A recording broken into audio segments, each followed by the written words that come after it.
Doing secret on the beat. Ekuseni ngivuka make sewuvulile lisango bantwana baye esikolweni emakhaya kuyashisa babe uyahamba uyophanda kade ubuya nini make uthi uNkulunkulu usivikele nebantwana emakhoneni siyahlangana sikhulume ngemaphupho lomunye ufuna kuba idoctor lomunye ufuna kuba star lomunye uthi utaba irapper ngalelinye ilanga bantu bayamhleka kodwa yena still akayeki ekasilami kubonga lokuncane phinze kubonga lokukhulu makhelwane nakapheke kudla uyakuphakela kukhona loya naloya kodwa sonke siyazama uma khona inkinga la lonke likhaya lesoma kodwa imali ishintsha abantu ngikubonile lokho umngane wami aphumelela sebangamandi labanye wakhohlwa emakhoneni lapho esikade siphila khona ngathi mfowethu ungaqala ukukhohle la sibuya khona ekasilamu inhliziyo iyakhuluma lomunye uyahleka kodwa ngekhathi uyakhala ekasi lethu emaphupho ayaphila sihambe endleleni sifuna sasa kube ngcono ekasilamu inhliziyo iyakhuluma lomunye uyahleka kodwa ngekhathi uyakhala ekasi lethu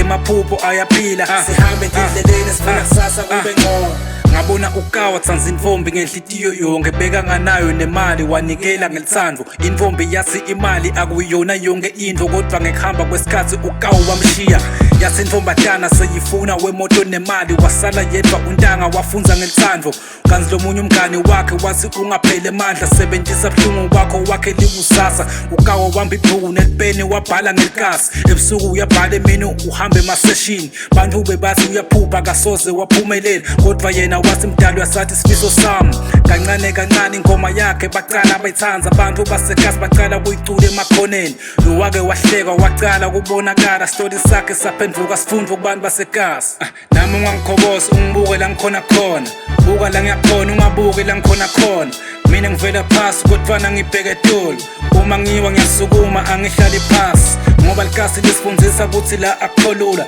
bantu bayahamba kodwa umlando uyasala lamuhla ungahleka kodwa kusasa ungafunza lonke indlela netindzaba tatu lefihlekile ekasi lami inhliziyo iyakhuluma lomunye uyahleka kodwa ngekhathi uyakhala ekasi lethu emaphupho ayaphila sihambe endleleni sifuna kusasa kube ngcono khona make lokukhulisa abantwana yedvana akakhali embi kwabo kodwa ebusuku uyakhala uthi bantwa bami kufanele baphume kule mpilo usebenta matima noma emandla amancane khona ibade lami lela lahlekelwa ngumngane walo kusukela ngalelo langa laphenduka lomnye umuntu lazi litawuphila ngemaphupho ajika inastering lathatha emaphupho alo lawabeke etulu khona abantu labangadi kuthi bayaphi ngempilo bahamba nemoya nje balandzela labanye kodwa likasi lisifundisa ukuthi tati kuthi ungibani ungalingisi lomunye ukawu yakha igama lakho ngibhala lamagama nefoni yami iyafriza ngibhala ngebuhlungu bami injabulo nelithemba uma umuntu wasekasi utasiva le story ngoba le story akusiso sami ngesethu sonke